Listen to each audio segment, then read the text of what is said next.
you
Hey folks, today is Friday, January 24th, 2020. I am broadcasting live from Albuquerque, New Mexico, where I'll be speaking at an MLK program tomorrow at the University of New Mexico for their Africana Studies program. Coming up next on Roland Martin Unfiltered, Jay-Z and Gotti hold a prison rally in Mississippi, where nearly a dozen inmates have died recently, and folks there say the conditions there are shameful. When it comes to these inmates, they also have filed a federal lawsuit against the state as a result. The impeachment trial of Donald Trump continues in the United States Senate as Democrats wrap up their opening statements tomorrow. Donald Trump's lawyers will get their shot to defend Trump. Let's see what they actually have to say. The NFL, they have unveiled a PSA very sympathetic to the case of Botham Jean, the black man shot and killed by a former Dallas police officer when he was in his apartment. But isn't this interesting? Wasn't Colin Kaepernick protesting black men being killed by cops, and he is still being whiteballed? Okay, I gotcha. And a Ball State University professor, he asked a black student to move his seat. The black student chose not to. He called the cops. What in the hell is going on? It's time to bring the funk. I'm Roland Martin Unfiltered. Let's go. He's got it. Whatever the biz, he's on it. Whatever it is, he's got the scoop, the fact, the fine. And when it breaks, he's right on time and it's rolling. Best believe he's knowing. Putting it down from sports to news to politics. With entertainment just for kicks, he's rolling. It's on go, y'all. It's Roland Martin, rolling with Roland now. He's funk, he's fresh, he's real, the best, you know he's Roland Martin now.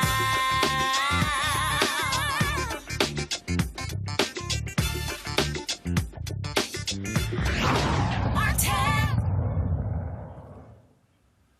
Today, at the state capital of Mississippi, a number of organizations came together, led by Jay-Z's philanthropic arm, Team Rock, as well as the Mississippi Prison Reform Coalition, the Poor People's Campaign, in addition to rapper Yo Gotti and the advocacy group Until Freedom. They were protesting prison conditions in the state of Mississippi, specifically the Parchman Prison, where a number of inmates, now upwards of a dozen, have died as a result of conditions in those prisons.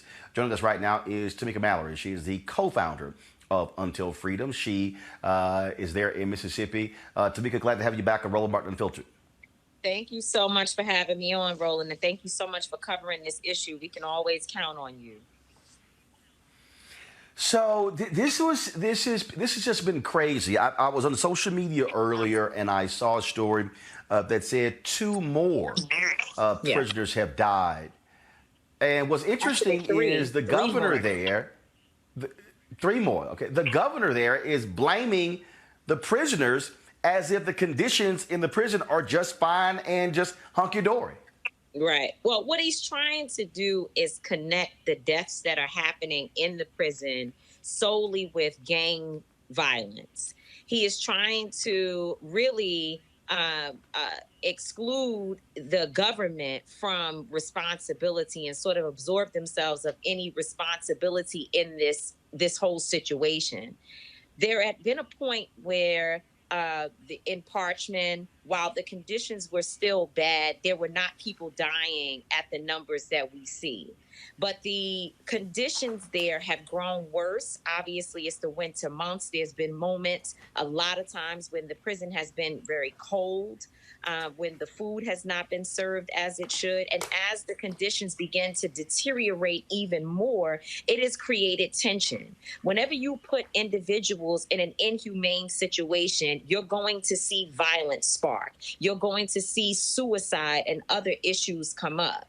And so what the local community organizers here have been saying is that we're not asking for everyone to be released, although they do believe that Parchman, the prison, needs to be closed down. And we can talk about the history of that later. However, what we're saying is that while people are doing their time, they should not have rats running around running on them. Actually, we've seen video footage of 3, 4, 5 rats running around at one time in a particular closed area.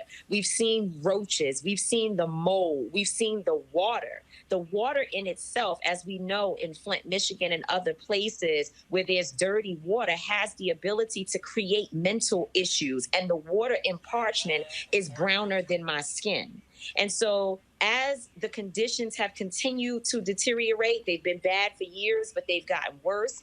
It has also created a situation where violence has begun to rise. You have a situation where 80% of the guards, the correction officers in an all-male prison are women.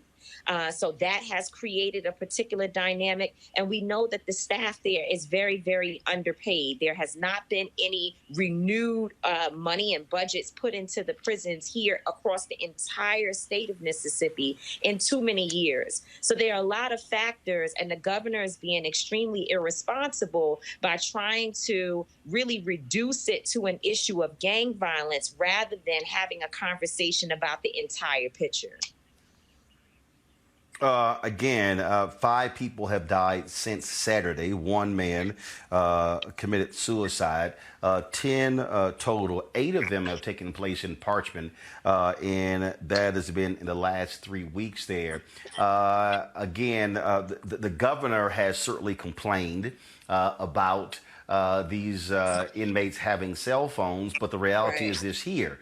If it was not for cell phones being snuck into these prisons, we would not be able to see visually what is happening. It would sort of be a he said, she said. But the state cannot deny the reality when you see inmates sloshing through water, when you see them, as you said, showing the rats. When you see them showing those conditions. And so the governor seems to be, and again, the governor we're talking about here is Tate Reeves, who recently took over.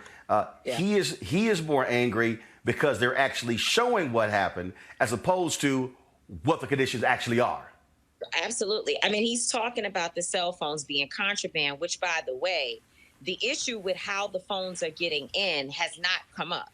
He hasn't even talked about how the contraband is making it in the jail. Today at the rally that we held, where hundreds of people showed up to call for the issues in Parchment to be addressed, there was one woman who spoke about the 3-inch glass that you have to speak through to visit your loved one. So we're not talking about civilians bringing contraband into the jail. We're talking about people who work for the prison system bringing this contraband, as he says, into the jail. But he continues to say that these cell phones have contributed to the violence and the conditions. I'm not sure how a cell phone goes to mold and dirty water. If somebody else can help me understand that, maybe Roland, you're smarter than me. Tell me how that happens. But what we do know is that those cell phones have really been the thing that enabled and helped and assisted whistleblowers, because that's what these guys are right now. With the retaliation that we know is happening, we have seen video footage of the officers doing the shakedowns, coming in to find the cell phones, and also just retaliating against these guys in general, because we know that systems do not like to be exposed. But these men are putting themselves on the line. And where they say that some people are committing suicide, I believe that probably is true in some of these situations. But what we know from one family particularly is that the proper autopsies have not even been done. The proper procedures are not even being done on those people who have died, which the local folks here with family members and otherwise say that there have been more than 20 deaths that have taken place since all of this has been happening. So the news is reporting one thing,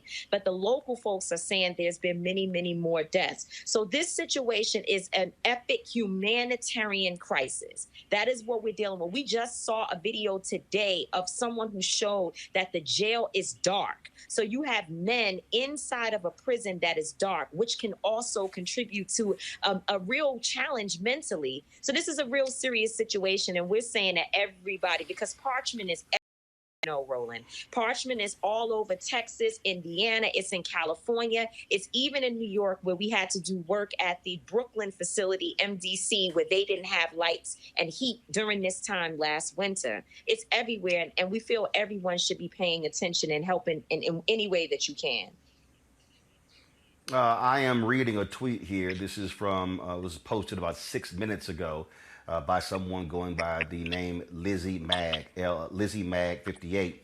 My, excuse me. My loved one got a staph infection and other skin disorders at Parchment Prison, sleeping on a rusted metal rack, no mat, bathing in rust-colored water. Where are the feds we have asked you for? And she was tweeting Donald Trump. You, of course, are familiar with protesting, what's happening in jails or prisons in the state of New York. We remember when there was no heat in the jail there, and you had inmates who were freezing and were complaining and yelling and screaming about the cold temperatures there. Is it part of the problem also? We're dealing with a society in this country who frankly doesn't give a damn about folks who are locked up, who believes that how they're being treated is just, and that, you know what, throw the key away, lock them up, throw the key away. Who cares what they, how they feel and what they think? There's certainly an element of that, and it's a very dangerous narrative. I mean, first of all, we have to acknowledge the fact that everyone that's in prison is not a violent offender. And even in those cases, we don't know all of the stories. We also know, because we have seen the exonerations of people like the Central Park Five and other situations where we see people who've served 20 and 30 years being returned to society after being exonerated for crimes that they did not commit. So inside of prisons, we have a diverse group of people, some who've been wrongfully convicted, others who have not necessarily committed crimes that would really equal the amount of time that they've received. If we had time today on this program, this show, on your show, to really talk about some of the sentencing laws here in Mississippi that have allowed people to do 30 and 40 years for low-level marijuana issues and other very low-level offenses, it means that the standard of humane treatment must be at least at a balanced level, so that no matter what the situation is, everyone who is inside of a prison is able to live there at least in a humane situation. Doesn't mean open up the doors. While we do believe that people who are eligible for parole should be allowed to go home, we believe that the governor has the ability to commute sentences for people who are elderly and folks who may have illness, different issues that they're dealing with, health issues that they're dealing with. So we do think that the governor ought to be working on doing those things to bring the overcrowding in the prisons here in Mississippi down. But nonetheless, the standard for living should at least be humane. We're not looking for them to roll out the red carpet inside of the prison, but however, there should at least be clean water. And the last thing I'll say on that, with this issue of throw away the key, lock people up, Parchment is literally sitting on a plantation. At the end, when slavery ended, that was a plantation during the time that people were slaves here in Mississippi. This particular area in Parchment, it was an actual plantation. And when slavery ended, the plantation closed and they opened a prison. And so this that we're talking about, this facility that we're talking about, is actually sitting on a plantation. So when we say lock the doors and throw away the key, what we're talking about is leaving people in a continuous state of being enslaved. And it is an issue that has to be addressed at the highest level of government in this country. We cannot celebrate King Day and be hypocrites who say we love Dr. King and not follow what he did when he went into jails and into the valleys of our communities to lift our people from the bottom. But Tamika, right now I want to play. This is a video that we just pulled from. We don't have it. Okay, I thought we had it there. Again, the governor. What's next? You had this. Big protest out there. In terms of what's the next actionable steps? So our goal here has really been to support the local groups who are on the ground. They have a local list of demands. They are applying pressure. And I think what we did today is show that there is an escalated level of pressure that is going to be applied from the local community, getting them organized. However, there are petitions. You can go to the Color of Change website right now, Color of Change website, and find the petition to shut down Parchment and also to fix some of the issues there. And as I said, the Mississippi Prison Reform Coalition, you can also find them on Facebook, where there are a list of demands and things that you can be pushing the local elected officials to do right at this moment. We're going to continue to organize. We're going to continue to bring people here and to hold different demonstrations and sit-ins and other opportunities for the governor and all of the elected officials who are in this area to hear from us, to keep putting pressure on this local government. And also, we know that that Team Rock Nation, Jay-Z's organization, along with Yo Gotti and a number of other individuals, are in the process of filing a lawsuit to try to get this some relief, some immediate and emergency relief. So we ask people to continue to watch that and do what you can to help promote and push when the different steps are happening. You see the phone number there for Parchment Superintendent. You can call 662-745-6611, extension 2301. Again, 662-745-6611, extension 2301. And the main line to the Mississippi Department of Corrections is 601-359-5600, 601-359-5600 to the control room. Also, please pull me up the phone number to the governor's office because folks need to hear, need to let him know how they feel as well. Before I let you go, Tamika, here is the governor speaking to this issue a few hours ago. By using the managed access system to prevent contraband cell phones from being used in all of Parchman's housing units. These phones have been illegal for years, but they've been snuck in, and they're being used to coordinate gang activity throughout the Mississippi system and even throughout the country. That was a large part of what caused the recent series of killings to escalate as much as it did. It's a real problem, and it's got to be taken seriously to save lives. We want to make sure that corrections officers are not creating more problems than they solve. The vast majority of officers are doing difficult work for far too little pay. I could not hear. I don't know if you heard him as well, Tamika. But the reality is the governor of Mississippi is responding the same way as other governors of Mississippi have responded to these type of issues. A pretty much callous response. And as somebody who is from Texas, who is familiar with the fact that Texas prisons were under a federal jurisdiction really for more than 20 years, this is where historically folks have looked to the federal government. But you've got an administration now, a Department of Justice doesn't give a damn about regular people, certainly backs up law enforcement at any time. Mississippi is a red state. And so, and then, of course, you look at Trump appointing these right-wing federal judges. This is where I keep trying to explain to people why elections matter, who we put in office, because you would have a sympathetic federal judges who care about the conditions in these prisons. With the existing administration and who they're appointing, that is likely not the case.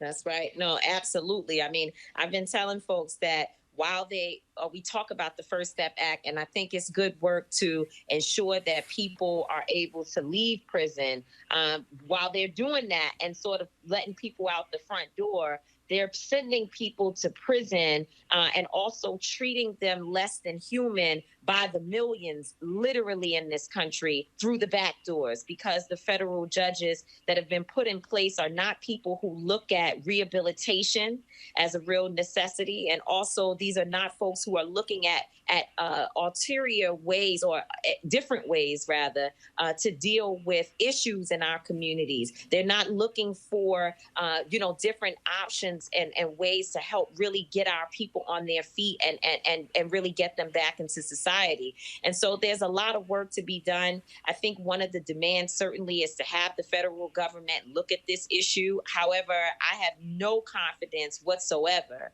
that the federal government is going to intervene in a way that is helpful. What you hear Governor Reeves doing when he keeps talking about the cell phone, the contraband, he is trying to make an excuse and really give way for officers to be able to go into the jails and beat these men and again retaliate against them for putting the information out. What he should be saying is that he's glad, as the governor of this state, the new governor of this state, that he had an opportunity to see for himself what is happening in the prisons, and that there is real work that has to be done.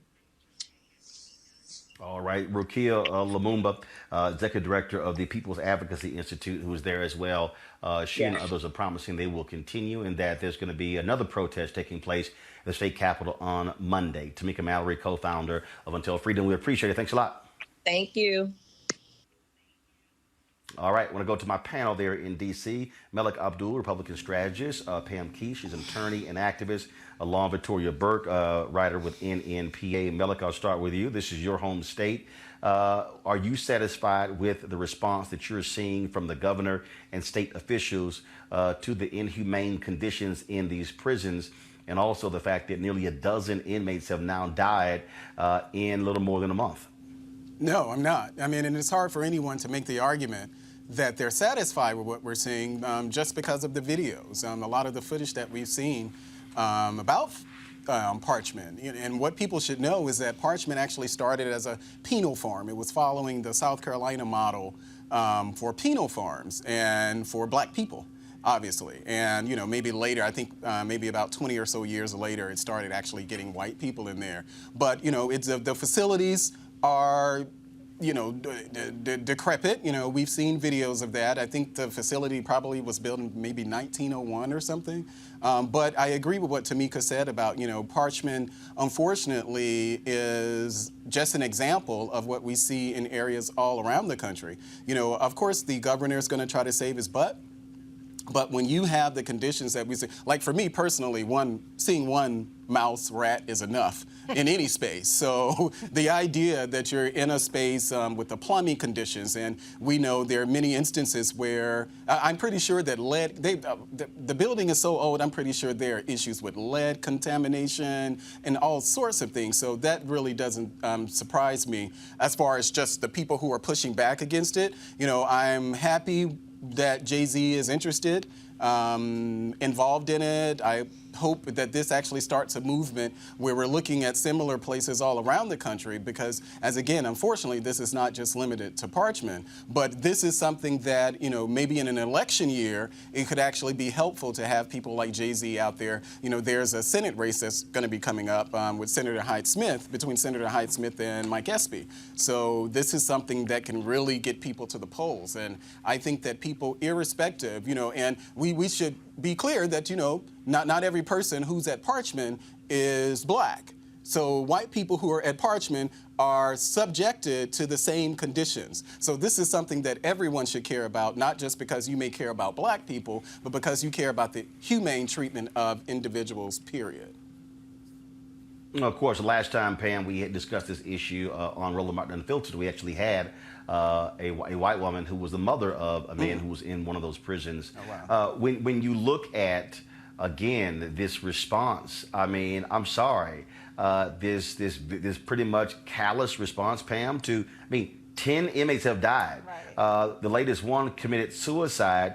There are people who are saying they cannot tolerate these conditions, and they would rather take their own life than deal with that. That should be troubling. Right.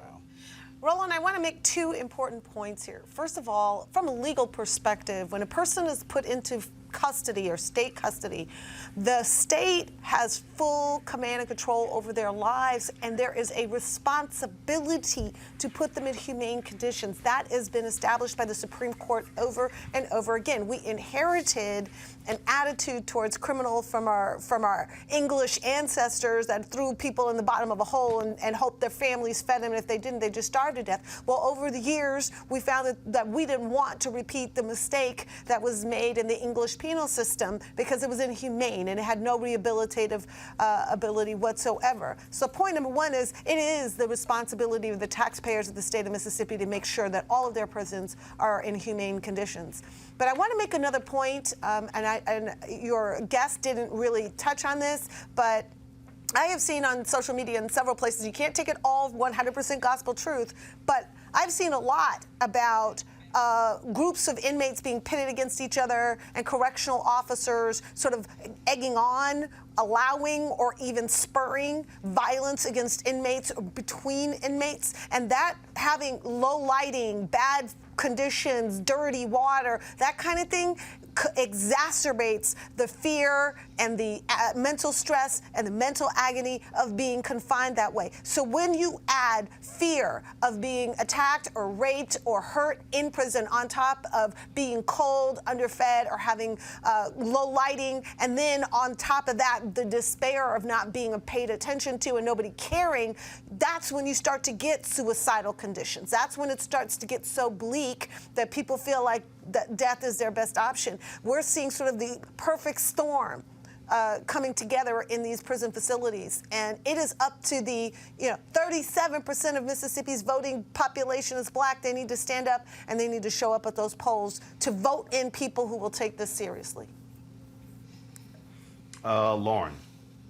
Yeah, and the first thing Malik touched on it is that this has to be an issue at the ballot box. It has to be something that Mike Espy brings up and his opponent brings up as a political issue. Unfortunately, Mississippi is a particular state that has a legacy of this type of thing. It's not really all that shocking that Tate Reeves, who is an accountant, is out there doing another sort of Ross Barnett routine that Mississippi is known for. It's embarrassing. I mean, what can you say? I mean, I'm surprised the UN or somebody hasn't come in and talked about some sort of human rights violation. But the state of Mississippi is like 50th in health care, and the per capita income is only $23,000. None of this is particularly surprising. And it shouldn't take Jay-Z and a bunch of entertainers coming in to bring attention to something that is a human rights violation, effectively. So it's embarrassing. What can you say? It's like, we talk about these other countries, once again, Russia and Venezuela and all these other places that have really bad prison conditions, but obviously Rikers and Parchman are rivaling that. Obviously, Parchman has got a historic legacy of this that goes back to, if you remember, obviously the Freedom Riders were brought to Parchman, and here we are 60 years later still talking about Parchman Prison. So until somebody gets serious, and I doubt that the group that will get serious is the group that we're looking at now that's in power in Mississippi, we'll be talking about this again at some point soon. Well, we certainly are going to continue talking about this here, certainly elevating the folks who are there protesting, and so we certainly appreciate the work that they're doing to make this issue real. All right, folks, got to go to break. When we come back, we're going to talk about impeachment. Democrats closed their arguments today. Many folks very impressed with how they laid the facts out. The question still remains, will Republicans actually give a damn, or will they do all they can to protect Donald Trump? That's next on Roland Martin Unfiltered, broadcasting live from Albuquerque, New Mexico. Roland Martin Unfiltered. Be sure to join our Bring the Funk fan club. Every dollar that you give to us supports our daily digital show. There's only one daily digital show out here that keeps it black and keep it real. It's Roland Martin Unfiltered. Support the Roland Martin Unfiltered daily digital show by going to RolandMartinUnfiltered.com. Our goal is to get 20,000 of our fans contributing $50 each for the whole year. You can make this possible. RolandMartinUnfiltered.com. All right, folks, please join Reverend Dr. Jackie Hood Martin for an online masterclass that she is leading and that engages others to think like a leader. Many of you folks are looking to enhance their leadership skills or that of their team in 2020. So you can join this online course and mastermind group called How Successful People Think. Now, the offer expires February 28th, and so you want to go ahead and register now. So to register, go to www.live2lead, live, L-I-V-E, the number 2, lead, LEAD.com/Leesburg.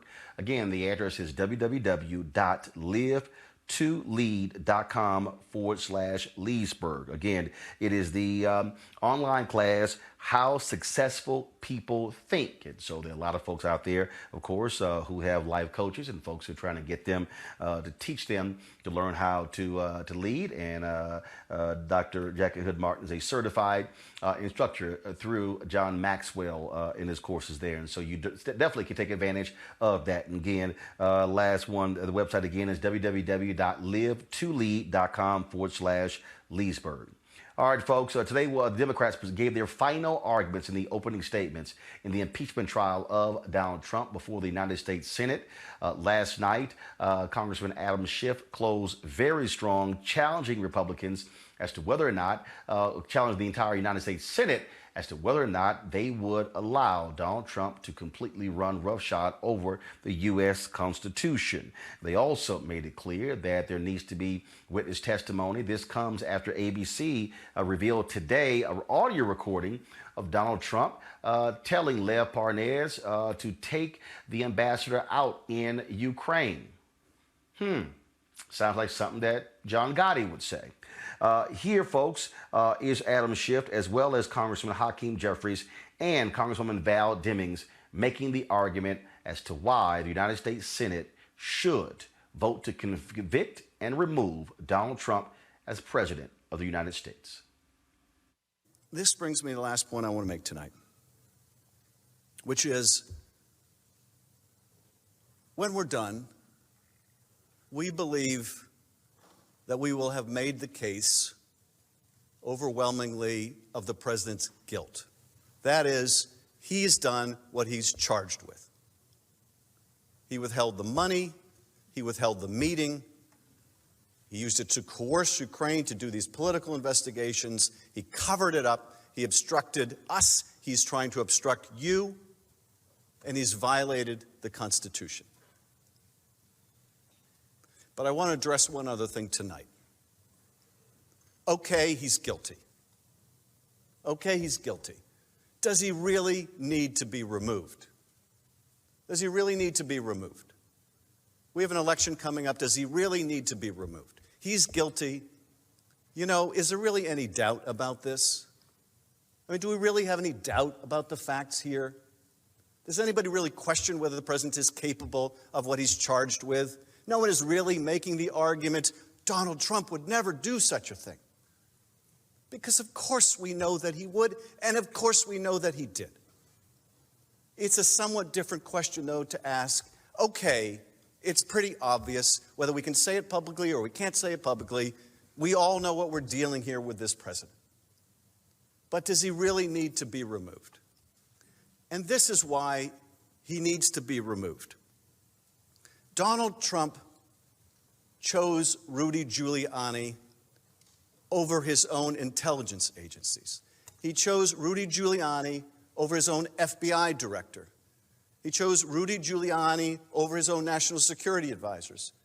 When all of them were telling him this Ukraine 2016 stuff is kooky, crazy Russian propaganda, he chose not to believe them. He chose to believe Rudy Giuliani. That makes him dangerous to us, to our country. That was Donald Trump's choice. Now, why would Donald Trump believe a man like Rudy Giuliani over a man like Christopher Wray? Okay? Why would anyone in their right mind believe Rudy Giuliani over Christopher Wray?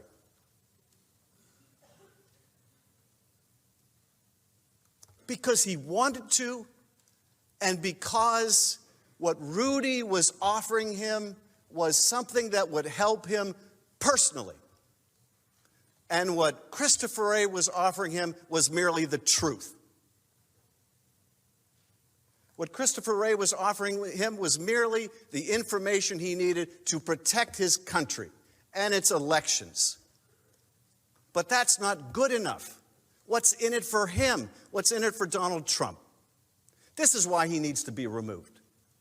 Now, you may be asking, how much damage can he really do in the next several months until the election? A lot. A lot of damage. Now, we just saw last week a report that Russia tried to hack, or maybe did hack, Burisma. Okay? I don't know if they got in.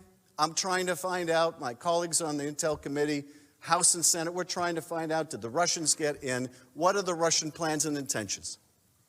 Well, let's say they got in. And let's say they start dumping documents to interfere in the next election. Let's say they start dumping some real things they hacked from Burisma. Let's say they start dumping some fake things they didn't hack from Burisma, but they want you to believe they did. Let's say they start blatantly interfering in our election again to help Donald Trump. Can you have the least bit of confidence that Donald Trump will stand up to them and protect our national interest over his own personal interest? You know you can't, which makes him dangerous to this country. You know you can't. You know you can't count on him. None of us can. None of us can. What happens if China got the message? Now, you can say, well, he's just joking. Of course, he didn't really mean China should investigate the Bidens. You know that's no joke. Now, maybe you could have argued 3 years ago when he said, hey, Russia, if you're listening, hack Hillary's emails. Maybe you could give him a freebie and say he was joking. But now we know better. Hours after he did that, Russia did, in fact, try to hack Hillary's emails. There's no mulligan here when it comes to our national security. So what if China does overtly or covertly start to help the Trump campaign? You think he's going to call him out on it? Or you think he's going to give him a better trade deal on it? Can any of us really have the confidence that Donald Trump will put his personal interests ahead of the national interest? Is there really any evidence in this presidency that should give us the ironclad confidence that he would do so? You know you can't count on him to do that. That's the sad truth. You know you can't count on him to do that. The American people deserve a president they can count on to put their interest first. To put their interest first. Colonel Vindman said, here right matters. Here right matters. Well, let me tell you something. If right doesn't matter, it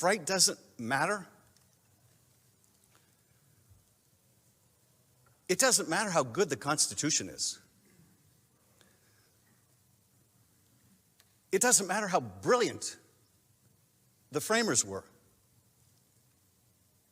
It doesn't matter how good or bad our advocacy in this trial is.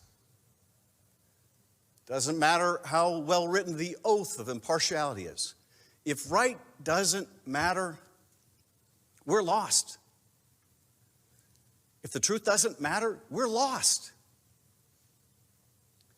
The framers couldn't protect us from ourselves if right and truth don't matter. And you know that what he did was not right. You know, that's what they do in the old country that Colonel Vindman's father came from, or the old country that my great-grandfather came from, or the old countries that your ancestors came from, or maybe you came from. But here, right is supposed to matter. It's what's made us the greatest nation on earth. No Constitution can protect us. Right doesn't matter anymore. And you know you can't trust this president do what's right for this country. You can trust he will do what's right for Donald Trump. He'll do it now. He's done it before. He'll do it for the next several months. He'll do it in the election if he's allowed to. This is why, if you find him guilty, you must find that he should be removed. Because right matters. Because right matters. And the truth matters. Otherwise, we are lost. This strongly suggests that there was an active attempt to conceal the clear evidence of the president's wrongdoing. Instead of addressing the president's misconduct, Mr. Eisenberg seemingly tried to cover it up. Why did Mr. Eisenberg place the July 25th call summary on a server for highly classified material? Did anyone senior to Mr. Eisenberg direct him to hide the call record? Why did the call record remain on the classified server even after the so-called error was discovered? Who ordered the cover-up of the call record? Who ordered the cover-up of the call record? The American people deserve to know. Now, there is one point that I would like to make very clear. President Trump's wholesale obstruction of Congress strikes at the very heart of our Constitution and our democratic system of government. The President of the United States could undertake such comprehensive obstruction only because of the exceptional powers entrusted to him by the American people. Only one person in the world has the power to issue an order to the entire executive branch. That person, senators, as you know, is the president. And President Trump used that power not to faithfully execute the law, but to order agencies and employees of the executive branch to conceal evidence of his misconduct. Now, I know that no other American could seek to obstruct an investigation into his or her wrongdoing in this way. We all know that no other American could use the vast powers of our government to undertake a corrupt scheme to cheat, to win an election, and then use those same powers to suppress the evidence of his constitutional crime. We would not allow, no, I am convinced that we would not allow any member of our state or local governments to use the official powers of their office to cover up crimes and misdeeds. As this body is well aware, mayors and governors have gone to jail for doing so. Sheriffs and police chiefs are certainly not immune. If we allow President Trump to escape accountability, we will inflict lasting damage on the separation of powers among our branches of government. I want to start with you, Pam. When you looked at how Democrats laid out their case, the videos, using videos previously of Senator Lindsey Graham, of Alan Dershowitz. They even played a video today of the late Senator John McCain, the slide presentations. Your assessment of how the Democrats presented their case, and was it, in your words, your opinion, convincing? Well, Roland, I mean, it was a masterful presentation from all of the managers who spoke. The last one, Val Demings, did an excellent job. I don't think the question is about the competence of Democrats to put together a convincing case. I think the issue is you have a party that has decided it simply refuses to be convinced by anything. And I think at that point, what we're facing is not a difference of opinion. There comes a point when your refusal to accept truth is no longer about difference of opinion. It's about assaulting the truth speaker. Let me give you an example of what I'm talking about. If we were in a park and I got jumped by two people and they beat the dickens out of me, and two other people witnessed it, they saw my arms get broken, my hair pulled, and got kicked in the gut, and I tried to go after those two people. If the witnesses who saw it all, saw all the bruising, the bleeding, and everything, stood on a stand and said, well, we don't see that it's that big of a deal. Well, we don't know what we saw. It could have been dark. Well, you know, why are we even bothering with this? At that point, it's not a difference of opinion. At that point, they're trying to punish me for coming forward with my claim. And that's really what's happening here. The GOP is trying to punish the country, and most especially the Democrats, for having the nerve to come forward with this, because everybody knows what Donald Trump did, including Donald. Their position is, we don't care. But that's just another way of saying, we want to hurt you for bringing it up in the first place. Lauren, was interesting here as I looked at again the comments being made. Lindsey Graham at one point was complaining, all right, why do they got to keep repeating it? I heard it by the fourth time. Well, that's, as somebody who was a JAG prosecutor in the military, I think he understands how prosecutors are supposed to do their job. But to have Republicans who come out and who go, oh, nothing actually happened. Nothing happened whatsoever.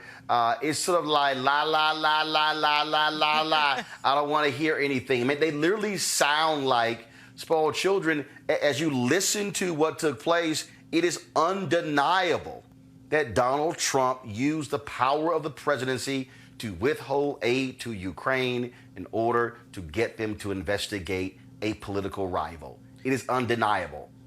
Right. The facts are not really in dispute there. And actually, it would be interesting to see some of the Republicans argue that they're acknowledging those facts and that they don't think he should be removed from office anyway. That would actually be a coherent argument if you said, well, okay, these things are true, but we still don't feel he should be removed for these particular facts that are presented. Because remember, of course, we're not talking about some of the other things that could have been added to the articles, emoluments, and all sorts of things, using the office to gain financially.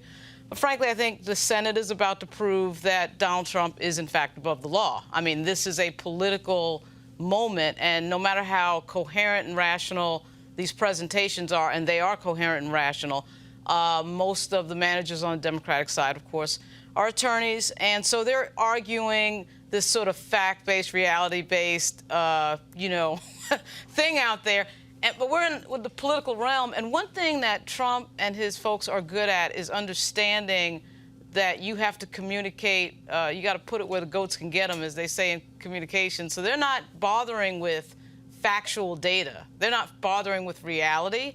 They're not even bothering with the details of the allegations. They're going above that, or they're completely ignoring the facts and just sort of going into the political realm and dealing with the people out there who are not following this on the micro level. So to me, it's kind of like it's obvious that Trump did these things. It's obvious that the Republicans can't make an argument, which is why they don't want any witnesses. The minute you start getting into the details of this case, they lose. They know that that's their kryptonite. They know that they cannot talk about any of the details of what happened because they know that Trump did it and Trump knows he did it. So that's not even an issue. But this president is not bound to respect the law. He will not respect the law. This is a gangster regime. This is a criminal enterprise. And it's right in front of everybody's face.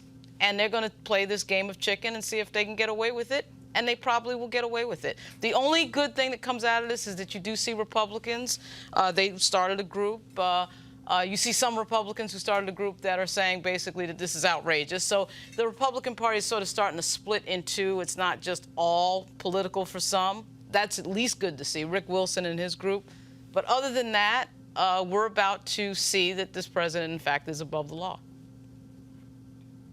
Melik, I look at Fox senior analyst Judge Andrew Napolitano, who actually wrote a piece on FoxNews.com website where he wrote, "What is required for removal of the president? A demonstration of Presidential Commission of High Crimes and Misdemeanors, of which, in Trump's case, the evidence is ample and uncontradicted." He goes on to make a number of other cases. He said that first of all, this is a story that was written. Napolitano makes his case by arguing that any Republican senator who whispered the idea that Trump will be acquitted are, quote, unworthy of sitting as a juror and has violated the oath of impartial justice and fidelity to the Constitution and the law. Last point here I'm going to read, and then you can respond. Judge Napolitano writes, "I don't blame President Trump for his angst and bitterness over his impeachment by the House of Representatives. In his mind, he has done nothing wrong and not acted outside the constitutional powers vested in him, and so his impeachment should not have come to pass. Hence, his public denunciations of his Senate trial as a charade, a joke, and a hoax. His trial is not a charade or a joke or a hoax. It is deadly serious business based on well-established constitutional norms." And to last point, to what Lauren had to say, when you talk about how Trump is, I will say this, is pimping the American taxpayer. He is going to be visiting his resort Doral in Miami. The room rates at that hotel, which has actually been doing horrible since he became president, it's been losing money. The rooms average around $230. Trump is going to be visiting soon, and they've jacked the rooms up to $535. This is somebody who is literally pimping the American taxpayer and profiting off of the presidency. Your response? Yeah, obviously I disagree with that. I mean, the notion that a city or a hotel jacks up prices for particular events, that's not something that's uncommon. But Melik, this is not, Melik, hold on. Okay, Roland, I'll just, here we go. Hold up, Melik, this is not a particular event. Here we go, Roland. No, Melik, this is not a particular event. I know, but I said 5 seconds worth of things. Hold up. You let your other two guests talk. I said 5 seconds. And so hold up. No, follow me. I'm going to explain to you what the event is. I'm going to let you talk, no problem. There is no event. This isn't like the Super Bowl. He's going there. And they are purposely jacking it up because he is going to be bringing, and the Secret Service and staff will be taking up all these rooms. That's what they're doing. Go ahead. Yeah, so this is not something that's uncommon. I don't agree with the decision to do it, but that a hotel jacks up prices is not something that's uncommon.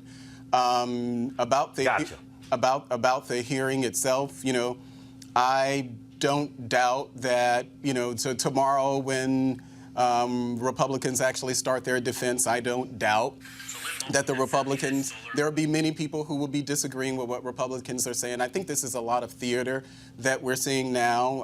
As far as Democrats are concerned, I don't know if any Democrat was more convinced in the past couple of days than they were when they voted for the articles of impeachment. I think this is something that Democrats have wanted to do all along. And so on the notion of just impartiality, I think we should really disabuse ourselves of the notion that somehow, whether it's in the House or in the Senate, that either side is impartial. We know that there have been people who've been calling for Trump's impeachment and voted for his impeachment since at least 2017. We know he's been protested against since the day after he won his election. So that people aren't impartial really is something that's kind of both sides do that. I don't think that the senators are going to be any less more impartial than Democrats are. I think people have actually chosen sides. So you have people, Democrats are going to believe, and they believe that Trump,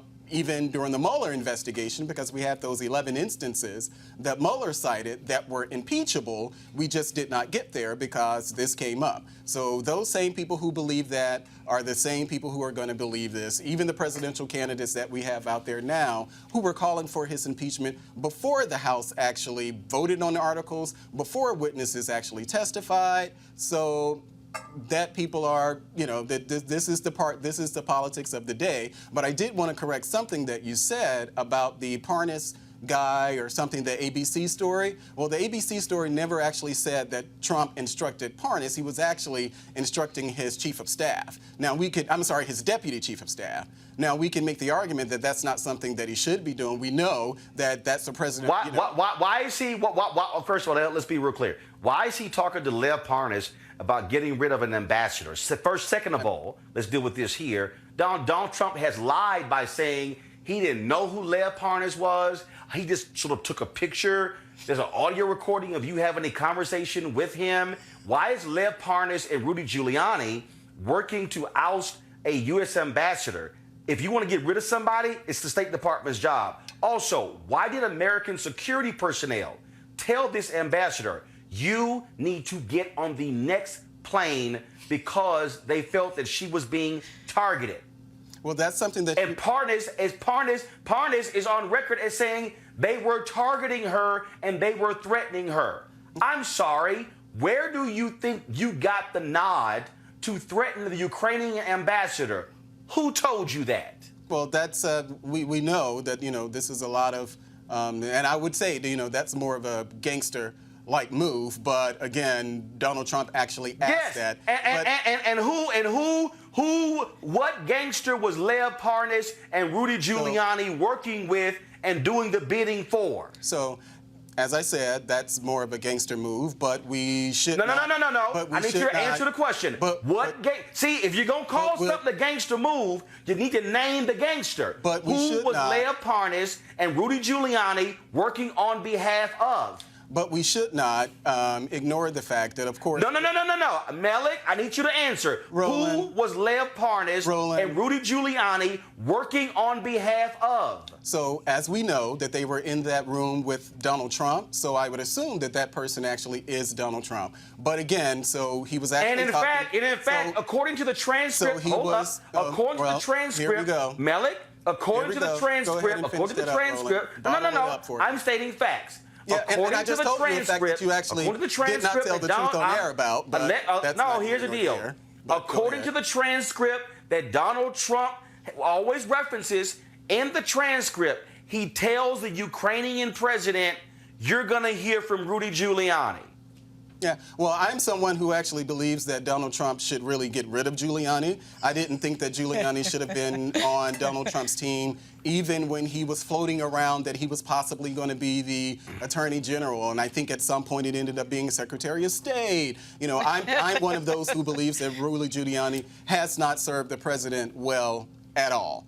But, you know, there are people who like Giuliani, and Trump has a relationship with him, but I don't think that he actually has served the president well at all. But, you know, Roland, this is the product of people who are arrogant criminals who are going to stare you down. I mean, as somebody who's born in the Bronx, this is the New York way. Yeah, but we are going to dare you to stop us. You are not going to make us stop. We are going to do what we want. We were going to break the law. We were going to do what other presidents haven't done. And we're going to see if you stop us. That is what Donald Trump is doing. And the Senate is not going to, they're not going to stop him. They're not going to stop him. They're going to watch him break the law. They're going to, I mean, these facts are in evidence. These are not things, this is like arguing about whether or not today is Friday. I mean, we know that Trump did these things. So we don't need to go over the details and go back and forth. It happened. He did it. So the question then is, what are we going to do about it? And the answer is nothing if, in fact, we know our politics well, which we do. We're watching Mitch McConnell. They're going to do nothing about it for a multitude of reasons. And Pam, here's the deal here, Pam. Hold on, I'm pulling Pam in here. Here's the deal, Pam. Congressman Adam Schiff stands there and says, guys, he is going to do this again. Yes, he is. Right. Donald Trump is on record as saying, yes, if a foreign entity had any dirt on a political rival, I would want to see it. Right. Donald Trump, the only reason the Ukrainian money was released was because Democrats in the House found out what he did and busted them. They said, okay, we got to release the money. Donald Trump, him being impeached, him being investigated, the Mueller report, Speaker of the House Nancy Pelosi was right when she said, folks, don't worry. He is going to impeach himself. And that's exactly what he did.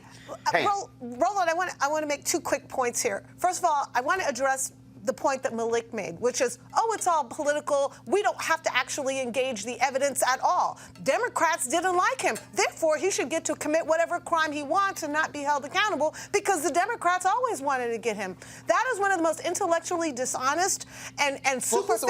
Wait a minute. Who said that? If you're going to actually accuse me of saying something, who actually said that? Because I actually never said that. No, but that's it's literally, so if you want to do a performance, we can do a performance. That is the exact But don't sit on the panel and say something that there's an actual recording of me not saying. No, but that's exactly what you said. But that's literally... It's political. But it's literally not what I said. There's no impartiality. But it's literally not what I said. So if you're going to quote me, then you should actually do a better job of actually quoting. That's exactly what you were implying. That's exactly what you were saying. So now it's an implication and not what I actually said. It is exactly what you said. Which is exactly what I said, that I didn't say that. Which is exactly what you were saying. Unfortunately, I didn't get a real... Exactly what you were saying. That because Democrats wanted to get at Donald Trump from the very beginning, we don't actually have to engage what he did. Listen, everybody stop talking. Everybody stop talking. No one can hear either of you. Pam, finish your point, and then Malik, you'll get to make your point. Pam, go. I take issue with the notion that because people wanted to get Donald Trump out of office from the very beginning, we now no longer have to examine what he actually did. There were people who wanted to get Barack Obama out of office from the very beginning. Barack Obama just chose not to indulge them by doing a bunch of crime. Donald Trump did the crime. He did the crime. The fact that there are Democrats who don't like him is irrelevant. If they actually put on sworn testimony, put in evidence, receipts, text messages, pictures, proof, if they put in evidence, it does not matter what their motivation was.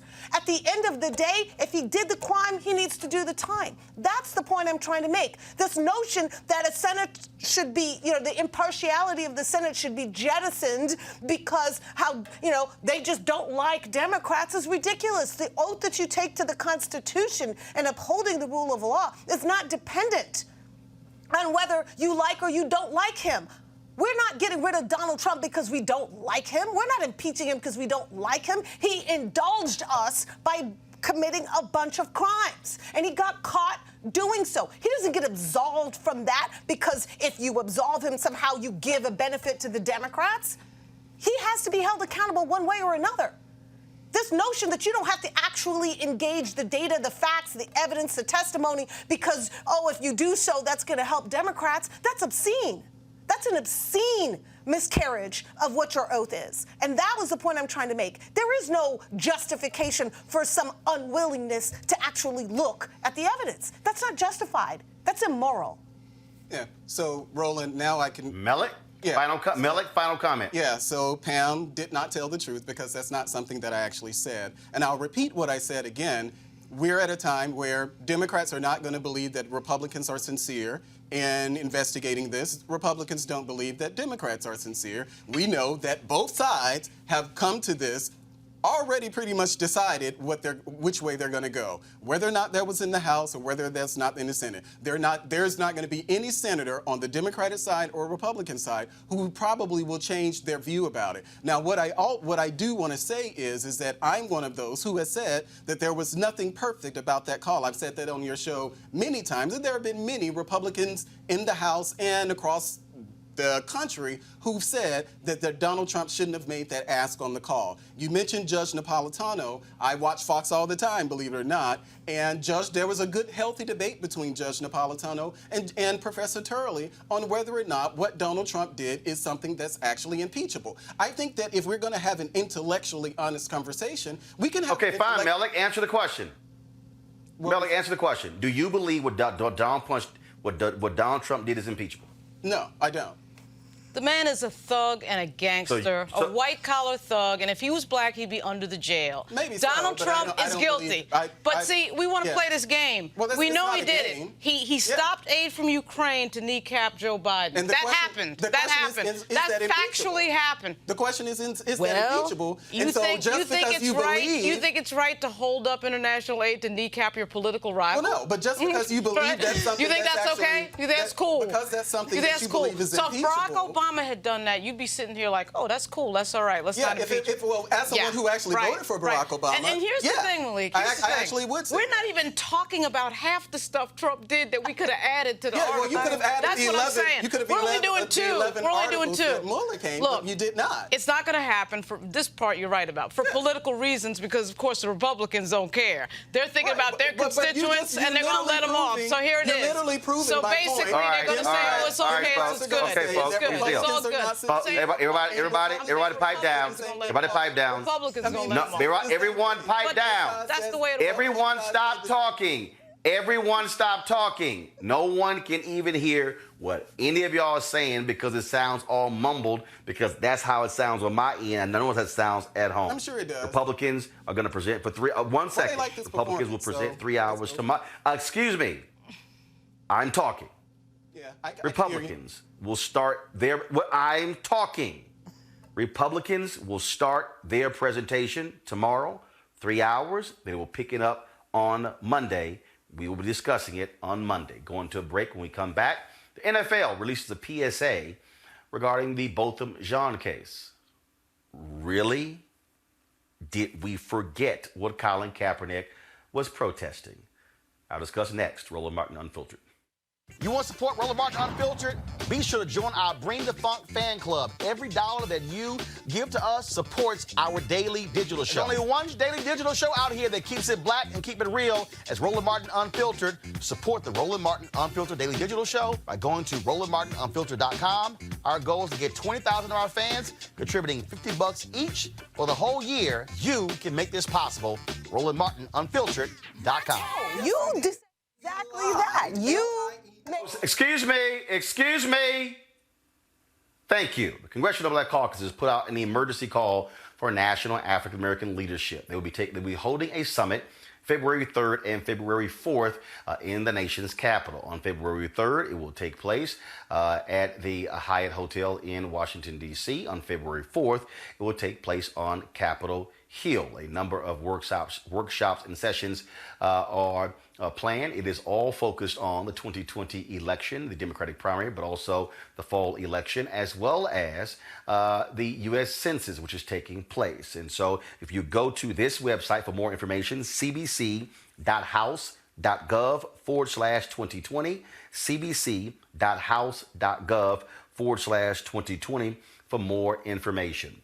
All right, folks, the NFL this week unveiled a PSA centered around the story of Botham Jean, the black man who was shot and killed by former Dallas police officer Amber Geiger. She was sentenced to prison for his murder. A lot of people are asking, really, NFL? You're focusing on this when you're still whiteballing Colin Kaepernick? Here's the PSA. Botham Jean is my son. He is an active child. He is the light in any dark room. Botham is my little brother. He is the kindest, sweetest person you could ever know. He is funny. If my mom and I have a disagreement, we would stop. Let's call Botham. Let's see what he says. He just loved people. He was very particular of the company he kept. So I felt that he was not in harm's way. Botham was in his apartment watching football, eating ice cream. and the officer came in and killed him. To know Botham was to love Botham. The world has lost a great man. He was destined for greatness. Botham was everything to us. I just can't do without him being here. I look forward to the day Botham would have gotten married, having kids. Life is not sweet anymore. Yeah, what I hope to see happening is that our black boys are not seen as a threat. The color of my skin can be perceived as a weapon, and it's not. What has happened to Botham should not happen to another family. I started the Botham Jean Foundation. We have to continue where Botham started and just keep his legacy going for years and years to come. Why should there be hatred for each other? My young son demonstrated forgiveness. Brad, forgive one who just killed his brother. There are things that must be done and must be done quickly. We must change this all around.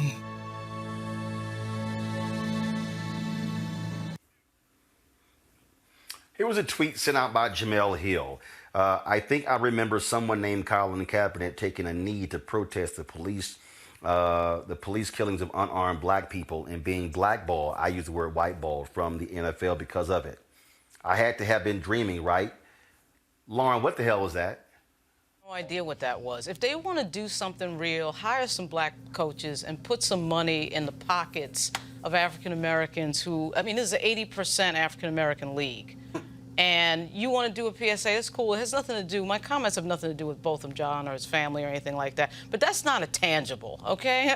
That's something that is just a window dressing, sort of feel-good thing that makes these people at the NFL feel good. But when it comes to something real, like, you know, employing Colin Kaepernick or other black folks in positions where they're making millions of bucks, you know, on the sidelines, controlling the game and controlling who comes on the team and who the assistant coaches are, all of a sudden they're vacant on that. So I'm not interested. I mean, it's nice that they did it in terms of a human aspect. Again, I'm not saying this in any, it's not a reflection on Botham Jean and what tragically happened to him, but they should be doing something a lot more tangible than that. The $1 billion sports league. Pam, what's bothersome here is, okay, NFL, you put out a PSA, deal with the Botham Jean case. Anything about the good works of Philando Castile? Anything about the life of Rekia Boyd, who was shot and killed by cop Dante Servin in Chicago, who got away with murder? Anything about Ayanna Jones, the black girl in Detroit, who was killed as she laid in the bed when the cop alleges his gun just accidentally went off when somebody bumped into him? How about the elderly black woman in Atlanta where the cop stormed her house and shot and killed her? I mean, we can go on and on and on. So really, who is the NFL trying to play with this PSA when they're still whiteballing Colin Kaepernick? Well, let's be honest. The basis of the whiteballing of Colin Kaepernick is not just one-fold, it's twofold. It's not just that he was willing to protest the treatment of African Americans in our country and the injustices that they face, but he was also willing to defy ownership and leadership in the NFL. That's really a big part of why he is still out, is because they don't feel like they can control him. And he is such an influential voice to people all over the world, but especially young black men in this country, that they want to see contrition from him. They want to see him say, yes, I'm going to play by your rules and do things your way. That was what that whole tryout was about, was that they were going to set it up and it was going to be their way. And whether or not he actually got a job out of it, they wanted to see that he was going to do it their way. And he did not do that. And so, again, I think that's the basis, that's the nexus of his willingness to speak out, but also to do it in his own terms. And I think this PSA was really an effort by the NFL to say, hey, we got the point. You know, we understand Black Lives Matter too, and so then we're not bad. And I think that's the only way that I can contextualize doing that and doing it that way. And I think that that's maybe some feedback they got from Jay-Z to say, you know, you need to prove that you're getting what Kaepernick was getting at. But Kaepernick wasn't just getting at the fact that Black Lives Matter. He was getting at the fact that he has the right to express that as a grown man in the United States. Malik, are you fooled by what the NFL is trying to do here? I think fooled is really, I wouldn't actually use that word. I'm going to disagree slightly. The NFL is doing what we would like for the NFL to do. If Colin Kaepernick was playing, I'm pretty sure that no one would have a problem with the ad. Part of the challenge for me here is even as we discuss this, is that everything is centered around Colin Kaepernick. So if the NFL does something, then we have to say, but you didn't hire Colin Kaepernick. I actually agree with Lauren, and we talked about it on your show.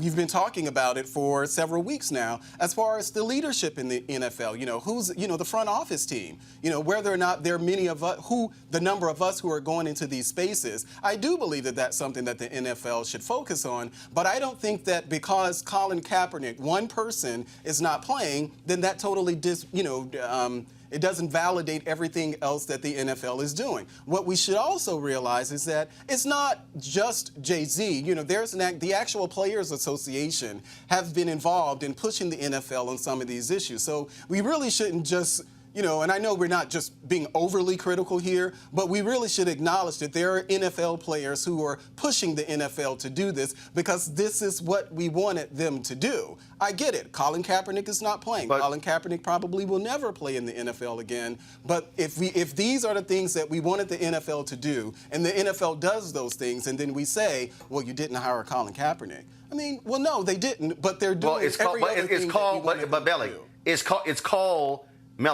called calling out hypocrites.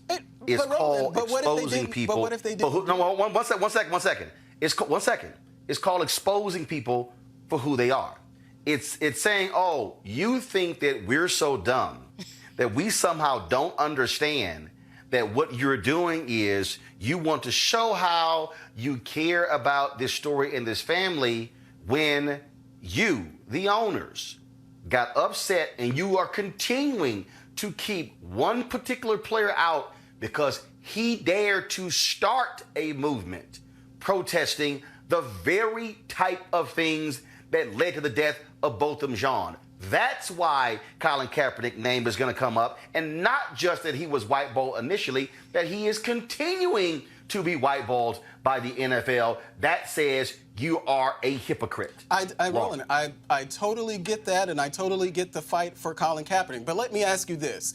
If Colin Kaepernick were playing and the NFL came out with this ad, how would you feel? Would you still feel that there was a joke, that they're trying to take advantage of us, if Colin Kaepernick were playing?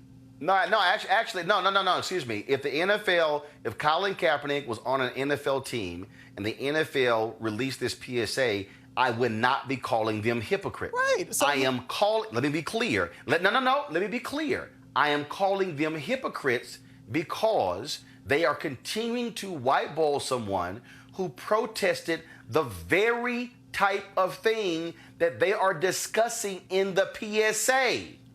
Totally get that. Actually, unfortunately, Colin is the martyr in this situation. Unfortunately, Colin is the martyr. He was the one who put his neck out there and he got chopped off, or however you want to characterize it. But there are plenty of other people, Eric Reed and others in the NFL, who have continued to do what Colin did. I get it. Colin is not playing. But here's what you're missing, Malik. Malik, here's what you're missing. What you're missing is that Eric Reed is a defensive back. Kenny Stills is a wide receiver. Malcolm Jenkins is a defensive back. The quarterback position, out of all of the positions on an NFL football field, the quarterback position is the one that is closest identified with ownership. Yeah. The quarterback position, the quarterback position is a special. It is treated totally different than any other position on the football field, and that's why Colin Kaepernick is still out there. Lauren, go ahead. But actually, they're not really discussing anything in that PSA. They had that's like a flowing biography thing that has nothing to do with police brutality or any of that discussion that they don't want to have and they don't want to confront. And that was the problem with Colin Kaepernick, right? He was confronting the issue of not only racism, but police brutality, which they don't want to have any discussion of that whatsoever in a league that's 80% black male, where you have that issue disproportionately impacting that particular demographic. Because the bottom line is they don't really care about anything other than the fact that these guys can make them billions of dollars. Other than that, they just want them to shut up and entertain, and that's what that is. So they just put out just some flowing biographical thing with his mother talking, and that has nothing to do, really, with the thing that Kaepernick was talking about. And that's why he's so dangerous, not just because, of course, Roland, you're right, because he's a quarterback in a prominent, obviously a prominent field position, the #1 field position that you have in football, but he was confronting something they don't want to talk about, period. And every time he knelt down, they had to think about that. So what did they do? They got rid of him.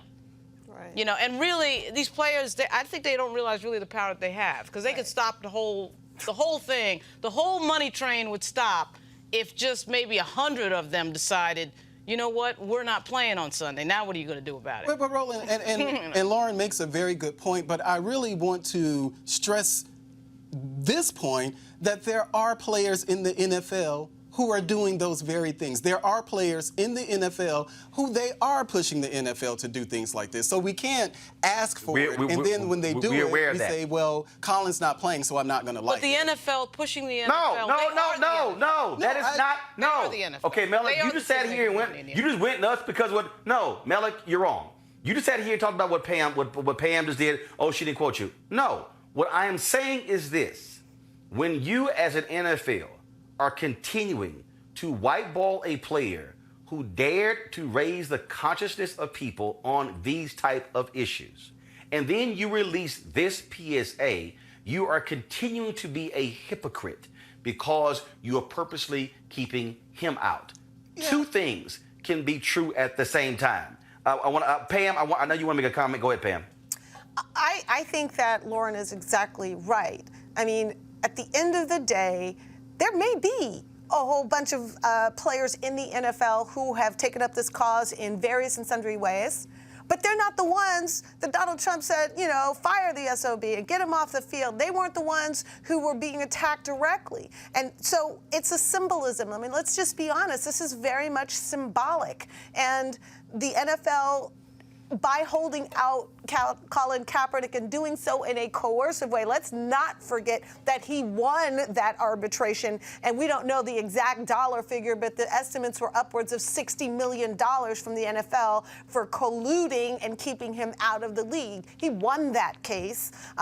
They're working together to keep him out because they know how symbolic it is. So we can't pretend that it's not symbolic. We can't pretend that that isn't the intention, as you mentioned and as Lauren mentioned. Very good points, which is, he'd be the field general of his team, and that is precisely what they don't want. They don't want a field general of that visibility confronting that issue that way.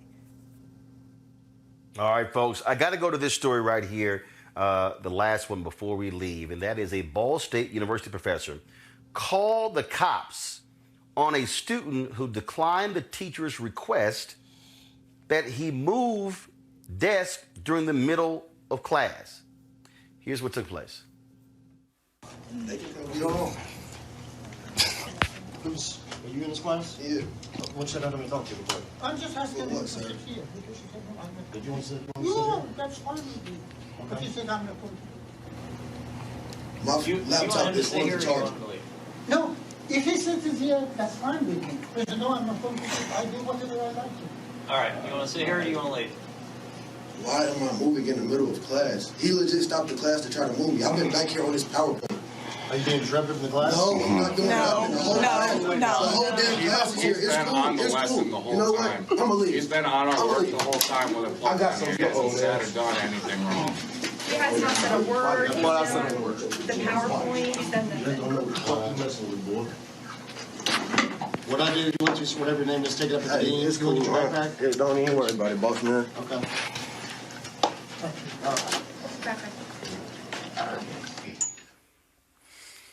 All right. Even though the student, Sultan Benson, was not being disrupted, the professor, Shaheen Borna, stopped in the middle of a lecture to ask Benson to move his seat. He gave them the option to either move or have the police call. Ball State President Jeffrey Mearns called the professor's call to police a gross error in judgment. What, Pam? What the hell? Defiance. It's defiance. That is the essence of so many confrontations that we see between people who either have authority or think they should have authority, and their inability to get an African-American person or a young person or a Latino person or whoever, they can't get them to comply. And so they call the police to enforce their authority. And the only reason they do that is because they simply cannot stand the idea of their authority being challenged and thwarted. That's what's going on here. I don't think it's more complicated than that. He didn't have, at the end of the day, what would have happened if he had just let it go and let the guy sit where he was sitting? What would have happened? Nothing. But he would have had to swallow the pride of having his authority challenged and not being able to back it up. And that's really so he calls an officer, right? And we've seen so many things on Twitter, Roland, by now. So many examples of people confronting black people in places they don't think they deserve to be, they shouldn't be, they're sleeping in the wrong place, they're picnicking in the wrong place, they're selling lemonade. And every single time the answer is the same. Call the cops to enforce my authority. I don't get this. Lauren. You go into a classroom, it's open seating, it's no assigned seating, and you stop a lecture. No. You move here. No. You move here. The saddest thing, Roland, about these things that we see is how small people's lives are. That it comes down to, I have to have this moment of control so badly that I've called armed law enforcement to waste their time on nonsense. And what it shows you is that I just think that a lot of people just live these like really boring or really small lives where that moment of control and power that has to be exercised, that becomes like the thing, It's embarrassing. And this guy is like a marketing professor that has an MBA that's supposed to be some expert in PR. And he's too stupid to realize that there's going to be somebody in the class filming this. I really appreciate the voices in the background of that video defending the guy that didn't want to move. But it's just so stupid that people, that their lives are so, I guess, boring or whatever, that they got to bring everything to these weird moments. And really, social media has sort of opened a window into how small people's lives are. I mean, that you can't catch yourself and say, hey, wait a minit, this is not really a big deal. The guy can just sit back. Like, who cares? But it's amazing. It is amazing. Mel, now is the time. I really want to see a video where a cop goes, you call us over this bullshit? Right. We got real stuff happening. Right. We got real stuff happening. You know what? No, I'm serious. Here's the deal. If you file a false police complaint, you can get charged. Right. I'm sorry. If somebody calls the cops on some dumb bullshit, this is where the cops should hit your ass with. Now, what? I'm writing you up. Right. And it should be. And what law did I violate? You called me on some stupid shit. Right. So you getting a ticket. I mean, some of y'all are like, okay, why he cussing? Because I'm sorry. You call two police officers. Right. Because a student wouldn't switch desk. Yeah. Right. Melly, final comment. Go ahead. Yeah, I'll co-sign what Pam said. This was a challenge to his authority. And that's really what this was about. Whether he would have done it if the person were black or white or Hispanic, I think that this is an issue that's specific to this guy. His authority was challenged. As you said, there is no assigned seating in class. So the notion that somehow, for one, that he asked him to move is already bad, but then you called the cops, and I don't know if they were campus security, but either way, an extension of law enforcement is what they were. I'm actually going to go back and look and see, because I would be interested in the cops' reaction, if there's like a later reaction, because to me, it seems like those they weren't those rogue cops who were coming in, trying to pull him out of class or something. It seemed like, and at least based on the response from the class, that they may have seen that this was actually some BS. I think that, and not particularly with law enforcement, I think that the school should actually hold that professor accountable for that, because he ended up causing a disruption while trying to call the cops to remove a disruption. It's a stain on the university, it's a stain on their program, and I think that the school itself, and I don't think that the professor should be fired. I will say that. I don't think the professor should be fired, but the school should definitely take some type of action, because what if other professors decide to do this same thing? They don't like someone sitting in a seat, so they're going to call the authorities in order to get that person removed. It's ridiculous. It's BS. I'm sorry. It's total BS. It's total BS. All right, folks. Okay, folks, end of the show, but I got one more announcement on Sunday. I will be on ABC this week with George Stephanopoulos in New York City. I'm speaking tomorrow here at the University of New Mexico, and I'll be flying from here to New York City. So check your local listings, because ABC this week comes on at different times in different markets. We want all of y'all to watch. Set your DVRs, record it, share it. Y'all know I'm going to bring the funk when I'm on the show. I always do. And so let's blow those numbers out so we can bring our Roland Martin Unfiltered audience to ABC, because y'all know, Meet the Press, Face the Nation, they don't call a brother. So thankfully, ABC does, and so you know how we gonna do. And so I'm looking forward to having a conversation with George Stephanopoulos and the panel. That's this Sunday on ABC, so check it out. Also, want to thank all of you who support our show. First of all, thanks to our panel today, Lauren Melick, as well as Pam. Thank you to Tamika Mallory for being one of our guests today with Until Freedom. Folks, we also want to thank all of you who support this show, who join our Bring the Funk fan club. All the dollars you give go to make this show possible, to allow us to be able to broadcast every day, for us to be able to focus the first half of the show, more than 30 minutes on the prison crisis taking place in Mississippi. You're not going to see MSNBC do that, or CNN, or Fox News, or CNBC and Bloomberg and Fox Business. You're not going to see the broadcast networks do it. And in fact, you already know the 8 black cable and broadcast networks don't even have a news show. And then Black News Channel, they moved back their premiere twice, so hopefully they're actually going to be launching on February 10th. This is the only place on a daily basis you get this type of information, and so we want you to please support what we do. Our goal is to get all the folks who watch us to give $50 a year. That's it. That's $4.19 a month, 13 cents a day. And you can give via PayPal, Square. You can give via Cash App. You can make a one-time payment, recurring payment. But what this is all about is for us to be able to be independent in controlling our narrative and controlling our destiny. And so we want you to go to RolandMartinUnfiltered.com to make that happen. This is, of course, a labor of love, but it's also something that's important for us because, again, if we don't have our own place to have our conversations, then we're asking somebody else to tell our story. And that should never be the case for African Americans. And so please support us at RolandMartinUnfiltered.com. As we always do every Friday, we run the list of names of people who have contributed to our show. If you have contributed and you do not see your name, simply send me an email and we'll get that rectified. All right, folks, I will see y'all on Monday. I'm gonna try to live stream my speech tomorrow at the University of New Mexico. I don't know what the Wi-Fi situation is going to be in the room. We're going to try to do that, and so looking forward to that.